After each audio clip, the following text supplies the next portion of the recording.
Hi friends, welcome back to my channel பெனாசீட் world. இன்றைக்கி வந்து நம்ம மட்டன் வெள்ளை குருமா எப்படி செய்யலான்னு பார்க்கலாம். நான் ஒரு நான்ஸ்டிக் பேன் எடுத்திருக்கேன்.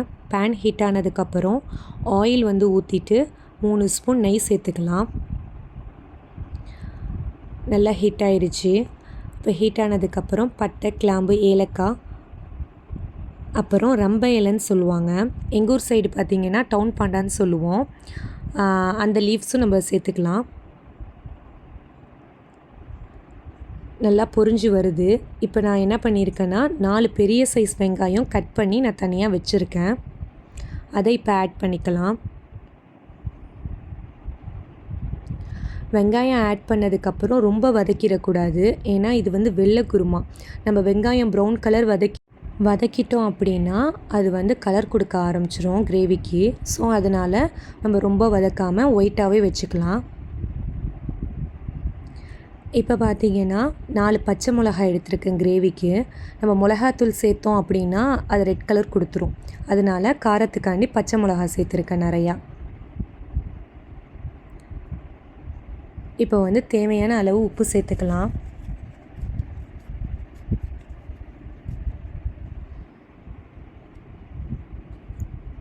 இஞ்சி பூண்டு ஆட் பண்ணிக்கிறேன். 2 ஸ்பூன் இஞ்சி பூண்டு ஆட் பண்ணிக்கிறேன். நான் வந்து கறியை வந்து நான் ஆல்ரெடி வேக வச்சுட்டேன். மட்டனை வந்து 8 விசில் போட்டு நான் வேக வச்சு தனியாக எடுத்திருக்கேன். அதுலேயும் நான் இஞ்சி பூண்டு ஆட் பண்ணியிருக்கேன். அதனால் இந்த இதுக்கு கிரேவிக்கு மட்டும் 2 ஸ்பூன் ஆட் பண்ணியிருக்கேன். இப்போ வேக வச்ச கறியை நான் இந்த கிரேவியில் சேர்த்துக்கிறேன். கறி நல்லா வெந்துருச்சு. ஒரு 8 விசில் விட்டேன். அதுலேயும் நல்லா வெந்துருச்சு. இந்த கறியோட அளவு பார்த்திங்கன்னா 1 கிலோ இருக்கும். வேக வச்ச தண்ணியை தனியாக எடுத்து வச்சுட்டேன். அந்த தண்ணியை வந்து நம்ம கிரேவிக்கு ஆட் பண்ணிக்கலாம். இப்போ பார்த்திங்கன்னா கலர் கொடுக்கக்கூடாது அப்படிங்கிறதுக்காண்டி நான் லாஸ்ட்டாக தக்காளி சேர்த்துருக்கேன். நீங்கள் ஃபஸ்ட்டே தக்காளி சேர்த்து வதக்கியிருந்தீங்கன்னா தக்காளியோட கலர் வந்து கிரேவியில் இறங்கிடும். இப்போ பார்த்திங்கன்னா முந்திரி, சோம்பு, கசகசா இது 3த்தையும் ஊற வச்சு அரைச்சிக்கலாம். அரைச்சி முடித்ததுக்கப்புறம் இதில் நம்ம லாஸ்ட்டாக ஆட் பண்ணிக்கலாம். இப்போ வந்து நம்ம தயிர் வந்து ஆட் பண்ணிக்கலாம். நான் வந்து ஒரு 1/2 லிட்டர் தயிர் அந்த பாக்கெட்டில் பார்த்திங்கன்னா முக்கால்வாசி நான் ஃபுல்லாகவே ஊற்றிட்டேன். ஒரு பார்த்திங்கன்னா 400 கிராம் தயிர் ஊற்றிருப்பேன். வெள்ளை குருமா அப்படிங்கிறதுனால கிரேவி வெள்ளையாக இருக்கணும் அப்படிங்கிறதுனால நான் வந்து தயிரை நிறையா சேர்த்துருக்கேன். தயிரோடு நல்லா கொதித்து வரட்டும். நல்லா கொதிக்குது. இந்த ஸ்டேஜில் வந்து நம்ம கொஞ்சம் கொஞ்சமாக மசாலா ஆட் பண்ணிக்கலாம். நிறையா மசாலா ஆட் பண்ணிட்டோம் அப்படின்னா கலர் கொடுத்துரும்.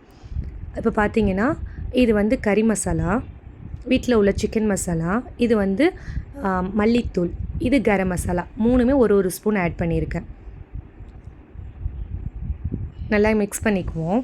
மசாலா வாசம் போகிற வரைக்கும் கொஞ்சம் வேக வச்சு எடுத்துக்கலாம்.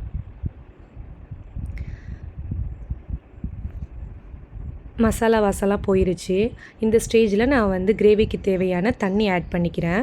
அந்த வேக வச்ச கறி தண்ணியை தான் நான் ஆட் பண்ணுறேன்.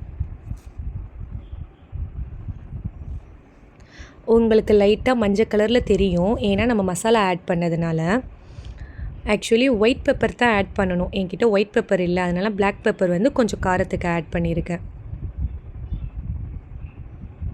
இந்த கிரேவிக்கு நம்ம கலர் கொடுத்துடக்கூடாது. இந்த மசாலா இல்லாமே நம்ம கிரேவி செய்யலாம். இருந்தாலுமே கொஞ்சம் டேஸ்ட் வேணும் அப்படிங்கிறதுக்காண்டி இந்த மசாலா ஆட் பண்ணியிருக்கேன். இப்போ நான் அரைச்சி வச்சுருந்த எல்லாத்தையுமே ஆட் பண்ணியாச்சு. முந்திரி, கசகசா, சோம்பு 3த்தையும் ஊற வச்சு அரைச்சதை ஆட் பண்ணியாச்சு. இப்போ பார்த்திங்கன்னா இந்த கலர் வந்து ரொம்ப நல்லா திக்காகவும் ஒயிட் கலரில் கொடுத்துருக்கு. அப்புறம் லாஸ்ட்டாக 3 ஸ்பூன் தேங்காய் சேர்த்துக்கிறேன். இப்போ நம்ம முந்திரி, கசகசாலாம் சேர்த்தோம்ல, அது இந்த கிரேவிக்கு வந்து திக்னஸ் கொடுக்கும். இப்போ கொதித்து ரெடி ஆயிடுச்சு. இந்த ஸ்டேஜில் நம்ம வந்து ஒரு லெமனை வந்து புழிஞ்சு எடுத்துக்கலாம். இது ஒரு மாதிரி புளிச்சிக்கிட்டு நல்லாயிருக்கும். இப்போ பார்த்திங்கன்னா சூடான வெள்ளை குருமா ரெடி. ஒரு சரியான டெலிஷியஸான வெள்ளை குருமா. இதை வந்து நல்லா சூடான ரைஸ் வச்சு வெள்ளை குருமா, அப்புறம் வந்து பச்சடிலாம் வச்சு சாப்பிட்டோன்னா அன்றைக்கி மதியம் நல்லா தூங்கலாம். நல்லா பாருங்கள், கறி நல்லா வெந்துருச்சு. நான் அன்றைக்கி வந்து கீ ரைஸ் தான் வச்சுருந்தேன். ஸோ எங்கள் ஊரில் தால்ச்சோறுன்னு சொல்லுவோம். தால்ச்சோறு வச்சு வெள்ளை குருமா ஊற்றி எங்கள் அம்மா வந்து கறி பரட்டி பொரிச்சிருந்தாங்க. ஸோ அதையும் பொரிச்ச கறின்னு சொல்லுவாங்க.